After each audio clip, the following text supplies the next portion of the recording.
جب یہ نظر لگ گئی یا اس کے اثرات ہو گئے یا یہ ہے کہ اس سے پہلے ہم کیا کریں تو ہم اس نظر سے بچ سکتے ہیں، اس کے بارے میں جو نبی کریم صلی اللہ تعالی علیہ وسلم نے ہمیں رہنمائی دی ہے، جو ہمیں ہدایات دی ہیں، ان کو ہمیں اپنانا ہوگا۔ آپ اللہ رب العزت کی پناہ طلب کریں، اذکار جو ان کا خاص طور پہ اہتمام کیا کریں، صبح و شام کے اذکار کبھی نہ بھولیں۔ گھر میں رقیہ شریعہ کی ریکارڈنگ لگا دینا یہ کوئی اتنا کوئی کمال نہیں ہے، ہاں اثر ہوتا ہے، لیکن آپ خود کیوں نہیں پڑھتے؟ گھر میں سورہ بقرہ کی تلاوت لگائیں گے، اس کا اثر ہے، برکت ہے انشاءاللہ، لیکن آپ خود بھی تو پڑھیے۔ یہ نہیں کہ آپ خود نہ پڑھیں صرف ریکارڈنگ کو، ایسا نہیں، خود بھی پڑھیے، ریکارڈنگ بھی لگا لیجیے، کوئی مسئلہ نہیں انشاءاللہ۔ اس لیے دعائیں اور اذکار یاد ہونے چاہیے۔ نبی اسلام نے فرمایا استعینوا علی انجاح الحوائج بالکتمان، لوگوں آپ اپنے ارادوں کو اور اپنی تمام قابلیتوں کو اور اپنے عزائم کو مخفی رکھا کرو جب تک کہ وہ تمہارے پورے نہ ہو جائیں۔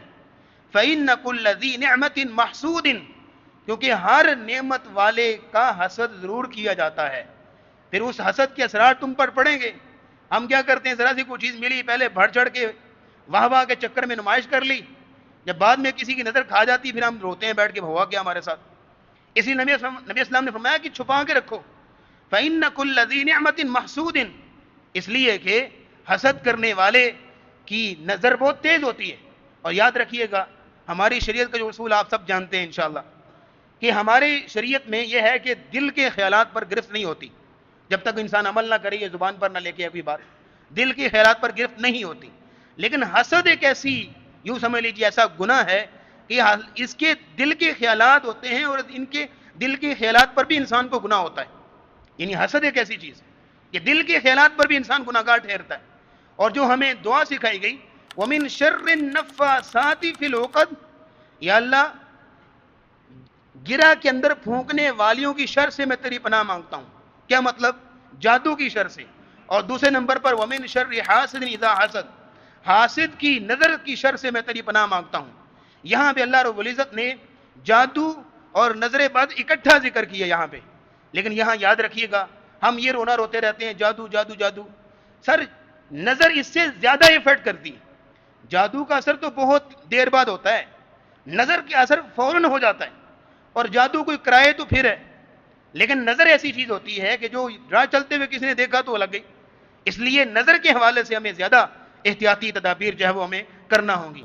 اگلی بات نوٹ کیجئے گا، جب یہ نظر لگ گئی یا اس کے اثرات ہو گئے یا یہ ہے کہ اس سے پہلے ہم کیا کریں تو ہم اس نظر سے بچ سکتے ہیں، اس کے بارے میں جو نبی کریم صلی اللہ تعالی علیہ وسلم نے ہمیں رہنمائی دی ہے، جو ہمیں ہدایات دی ہیں، ان کو ہمیں اپنانا ہوگا۔ نمبر 1، آپ اللہ رب العزت کی پناہ طلب کریں۔ اللہ رب العزت کی پناہ، آپ اذکار جو ان کا خاص طور پہ اہتمام کیا کریں، صبح و شام کے اذکار کبھی نہ بھولیں۔ گھر میں رقیہ شریعہ کی ریکارڈنگ لگا دینا یہ کوئی اتنا کوئی کمال نہیں ہے، ہاں اثر ہوتا ہے، لیکن آپ خود کیوں نہیں پڑھتے؟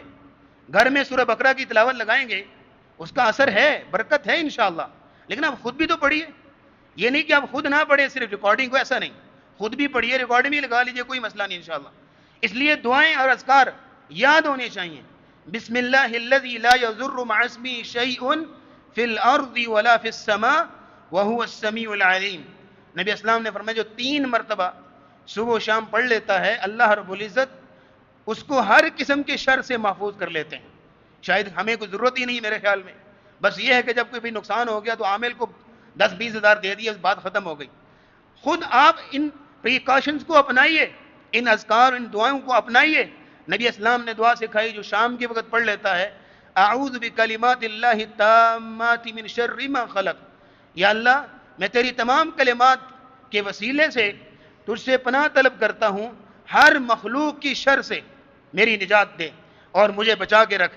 نبی اسلام نے فرمایا کہ صبح تک اللہ رب العزت اس کو ہر شر سے بچا لیتے ہیں۔ اسی طرح سورہ بقرہ کی آخری 2 آیتیں آپ نے فرمایا جو شخص رات کو سونے سے پہلے پڑھ لیتا ہے اس کو ہر شر سے کافی ہو جاتی ہیں۔ اسی طرح آیت الکرسی ہے اور فجر کی نماز ہے۔ نبی اسلام نے فرمایا من صلی الصبح فی جماعہ فہو فی ذمۃ اللہ، جو جماعت کے ساتھ فجر کی نماز پڑھ لیتا ہے وہ سارا دن اللہ کی ضمانت میں آ جاتا ہے۔ نظریں لگ رہی ہیں جو بھی اثرات ہوتے ہیں اس کو کوئی فرق نہیں پڑتا، اللہ کی گارنٹی میں، اللہ کی ضمانت میں اس کی حفاظت ہو رہی ہوتی ہے۔ اور جو صبح شام 7 مرتبہ یہ کلمات پڑھ لیتا ہے، اگر آپ پیچھے دہرا لیں تو کوئی مسئلہ نہیں انشاءاللہ. حسبی اللہ لا الہ الا ہو علیہ توکلت وہو رب العرش العظیم. یہ 7 مرتبہ صبح و شام آپ نے کلمات پڑھنے. نبی اسلام نے فرمایا ہر شر سے اللہ رب العزت اس کی حفاظت کرتے ہیں. تو یہ پہلی بات ہے یہاں پہ کہ آپ جو سیفٹی میئرز رسول اللہ نے بتائے ہیں, جو رسول اللہ نے احتیاطی تدابیر بتائی ہیں, پہلے سے ہمیں اپنانا ہوں گے, تبھی ہم ان چیزوں سے بچ سکیں. صرف یہ نہیں کہ کالا ٹیکا لگائیں گے تو نظر بد سے حفاظت ہوگی, یا کالی مرچیں جلائیں گے تو پھر جو ہے وہ نظر بد سے حفاظت ہوگی. یہ ساری کی ساری خرافات ہیں, ان سے کوئی اثر نہیں ہوتا. اثر انہی چیزوں سے ہوتا ہے جو رسول اکرم صلی اللہ علیہ وسلم نے کلمات سکھا دیے. آپ کے کلمات سے بڑھ کے کسی چیز میں کوئی برکت اور تاثیر نہیں ہے.